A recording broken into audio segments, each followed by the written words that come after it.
tan independiente es el Banco Central? Ahora tenemos una nueva presidenta del Banco Central. ¿Qué tan independiente del poder político, pero también qué tan independiente del poder económico, de la polis económica, como la llama Carlos Tromben, con Ignacio Chapacase en su gran libro Todo Legal? ¿Cuánto de esto hay político también? ¿Podría haber político detrás? Porque mucha que crea inestabilidad una recesión, ¿no? Y porque además tenemos que los bancos, la banca ganó $1.000 millones los primeros 2 meses de este año. Mientras todos los chilenos y chilenas se apretan el bolsillo y tienen que ir a comprar un litro de aceite de 4.000 pesos. Entonces, ¿qué es lo que hay detrás de todo esto? ¿O qué podría haber detrás? ¿Quién está manejando esto? El Banco Central la semana pasada acaba de enviar a la Convención Constitucional una opinión, diciendo que las normas del Banco Central discute varias en detalle. Pero a mí lo que me llamó profundamente la atención es que dice, para que haya certeza jurídica y estabilidad, las normas del Banco Central deben modificarse con quórum calificado. Un órgano del Estado, en el Chile democrático de hoy, se permite mandarle a la Convención Constitucional un concepto perfectamente antidemocrático de establecimiento de las normas. ¿Alguien puede seriamente sostener que se mantiene la estabilidad jurídica porque una norma se modifica mediante el veto de una minoría? Porque eso es el quórum alto, es cuando una minoría tiene derecho a veto. Dicho oficialmente, estos consejeros del Banco Central, no sé si habrán mirado la declaración que le mandaron a la convención. Pero se dice que es un órgano completamente independiente. A mí me parece, sí, pero es que independiente de qué, por favor. O sea, a ver, independiente de qué, claro. Pero ojo que este es un papel que dice una cosa muy seria. Un órgano del Estado, nombrado por, a su vez, tanto el presidente de la República como el Senado, en la composición del Consejo y el presidente, no son independientes del poder político. Más aún, la nueva no debieran serlo. Probablemente le va a otorgar no solo un rol respecto a la inflación, sino que respecto a otros objetivos, entre ellos el empleo y la diversificación productiva, pues sería con el tipo de cambio, etc. Y al mismo tiempo establece, cosa que rebate el Banco Central, la necesidad de que se coordine con el gobierno para llevar adelante la política económica. A ver, ¿quién gobierna un país? ¿Lo gobiernan los que los ciudadanos y ciudadanas elegimos?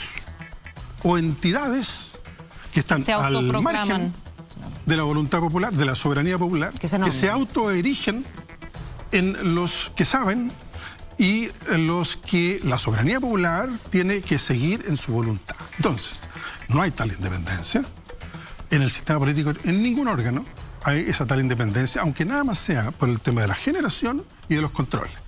Luego, no debiera haber, pero... No la hay y, en mi opinión, la separación de los poderes es importante, los balances y contrapesos son importantes. Pero nunca debiéramos llegar a esta situación en la cual, mire, hay una presidenta actual del Banco Central, Rosana Costa, que es una persona a quien no conozco personalmente, por tanto no hago ningún juicio personal, pero que claramente, bueno, era la directora de Libertad de Desarrollo, de la UDI. Y la puso el presidente Piñera antes de... Pero también fue... No, es que estoy viendo, es que esa es la ligación que hay entre el poder político y el Banco Central. Está bien, pero ella es militante de la UDI. El Senado entre medio, sabemos lo que es el Senado. Exacto. Entonces, ella sube la tasa de interés ahora a 7%. Los movimientos de la tasa de interés producen efectos entre 3 y 6 meses, digamos.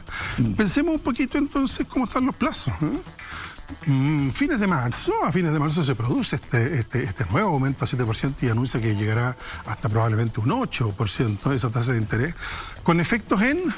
mire, justo cuando va a haber un plebiscito en Chile. Y los efectos van a ser incremento del desempleo, malestar. Sí, esto contribuye a bajar la inflación. Gonzalo, pero ¿sabes lo que pasa con la inflación? Se están agarrando por botellas de aceite en los supermercados. Bueno, es que a eso nos va a llevar. A eso nos va a llevar. Está muy bien. Pero ¿podemos impedir el hecho de que se haya más que duplicado el precio del petróleo subiendo las tasas de interés en Chile? No. ¿Eso va a impedir que la benzina suba? Luego, han aumentado, se ha prácticamente, digamos, la cifra ahí es más del orden del 70% de aumento en un año del índice de precios de alimentos, y especialmente de los granos, del trigo. ¿Podemos impedir, subiendo la tasa de interés en Chile, que suba el precio del trigo, de la harina, más o menos la mitad del abastecimiento de harina se importa. Entonces, la conexión de la economía. Entonces, no, es que nosotros para evitar eso vamos a subir la tasa de interés al 7 al 8%. Pero por favor, ¿qué ha ocurrido en Estados Unidos y en Europa? Han aceptado que hay unas circunstancias muy particulares, la pandemia, las rupturas de abastecimiento, pero eso era antes. Y se han sostenido, incluso frente a presiones muy fuertes de grupos de opinión, prensa, etcétera, no subiendo las tasas de interés, diciendo está en peligro la recuperación del empleo. En Chile todavía faltan 300.000 empleos respecto al nivel de hace 2 años atrás. Y aquí entonces no queremos asumir que va a haber incrementos de precios por una circunstancia que no podemos controlar. Y entonces la respuesta es deprimamos la economía. Se hizo el 99, fatal. Se hizo el 2008, fatal. Fueron recesiones inútiles, provocadas por un enfoque económico. Y además esa ha sido la experiencia internacional también. Que tiene problemas técnicos en su concepción, pero que... ¿Qué estaba pasando el año 99 en Chile? Se estaba eligiendo presidente de la República, ¿no? Ricardo Lagos estaba de candidato. Ya, ¿no es cierto? Otro día les puedo contar, el libro de Tromben es maravilloso. Ricardo Lagos, disculpe, en ese momento era otro día les puedo contar, que llegaba después yo era secretario, yo era vicepresidente del partido. Otro día les puedo contar las discusiones que yo tuve. No, pero cuéntela.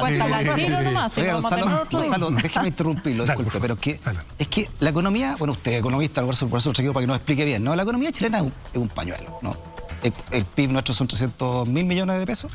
El 0,35% del PIB mundial. Imagínese, o sea, California... El 99,65% una economía del PIB mundial no tiene que ver con Chile. Es tan chica que Nixon fue el que dijo, vamos a hacer crujir la economía de Salvador Allende. Chirriar, dijo más. Depende de la traducción. Un poquito grosero. Depende de la traducción. Estas medidas del Banco Central, técnicas, por supuesto, no pensemos mal, pues son técnicas, son independientes. ¿Cuánto pueden hacer crujir la economía a meses del plebiscito? Y durante este gobierno. Estos mandatos técnicos, repito la palabra, ¿no? Porque no nos consta más, lo técnico, ¿cuánto puede hacer crujir la economía? Pensando también que a la banca, pucha, que la ha ido bien, ¿no? Por otro lado. Sé que hoy día se habla en siglas, ¿no? Digo que se llama el IPOM. El IPOM. Hay tantas siglas para todo. Esto del IPOM a mí me provoca risa porque lo encuentro como divertido. Bueno, se llama el Informe de Política Monetaria, que el Banco Central hace cada 3 meses. Y ahí ellos hacen toda una conceptualización y en el fondo dicen, mire, hay una discordancia entre la capacidad productiva de la economía y los flujos de ingresos, la demanda agregada. Y por tanto hay que volver a bajar esa demanda agregada a ese nivel de capacidad productiva. Está lleno de errores técnicos del análisis. El punto es el siguiente. Ellos conciben que la política económica adecuada es producir una recesión. No es que se esconda, no sé si me explico, no es que haya una conspiración de alguien que está haciendo maniobras oscuras. Lo dicen de manera expresa. Ustedes saben, entre los colegas economistas hay un poquito de todo, pero yo hasta aquí no había escuchado gente que justificase y que encontrase fantástico provocar una recesión en un país. Normalmente uno es formado, yo me formé en Francia, hice todos mis estudios allá, soy doctor en economía de la Universidad de París, y a mí nunca a un profesor se le pasó por la cabeza decir es fantástico deprimir una economía, es muy bueno. Entonces yo tiendo a reaccionar diciendo, pero están locos. Y las razones son eminentemente políticas y de dogmatismo en su enfoque. ¿Cuáles son las razones políticas? Disculpe. A ver, Rosana Costa era la directora de Libertad y Desarrollo de la ONU. Pero dígalo claro para entender. Eso lo estoy diciendo. Dígalo como Aquí político. Hay un Banco Central que está alineado con hacer fracasar la nueva Constitución, por favor. Y acabo de decirlo, han mandado esta semana una carta a la Convención Constitucional diciendo cómo se les ocurre meterse con nosotros. Y más aún reivindicando, cosa que no existe hoy día, una ley con quórum calificado. Es que es completamente delirante. Está diciendo que el Banco Central está alineado con el fracaso de la Convención. Está alineado con el fracaso de la Convención y pretende que la Convención establezca normas no democráticas de establecimiento del funcionamiento del Banco Central y de modificación de sus normas en nombre de la seguridad jurídica, que solo la darían quórum calificado, o sea, vetos de minoría. ¿En qué país seguimos viviendo? Sería que estuviéramos en ese panorama, ¿no? Bueno, pero es que esto es a mí me carga esa expresión, pero es un país tropical, o sea, me encantan los países tropicales, pero se entiende el sentido, ¿no? O sea, esto es de República Bananera. Esta gente que quiere seguir gobernando Chile sin tener la mayoría democrática obtenida en las urnas. Mediante los candados. Esto es Jaime Guzmán 100%. Y desgraciadamente hay gente que, sin ser de la derecha guzmaniana, sin embargo, se ha comprado el cuento de que hay que desconfiar.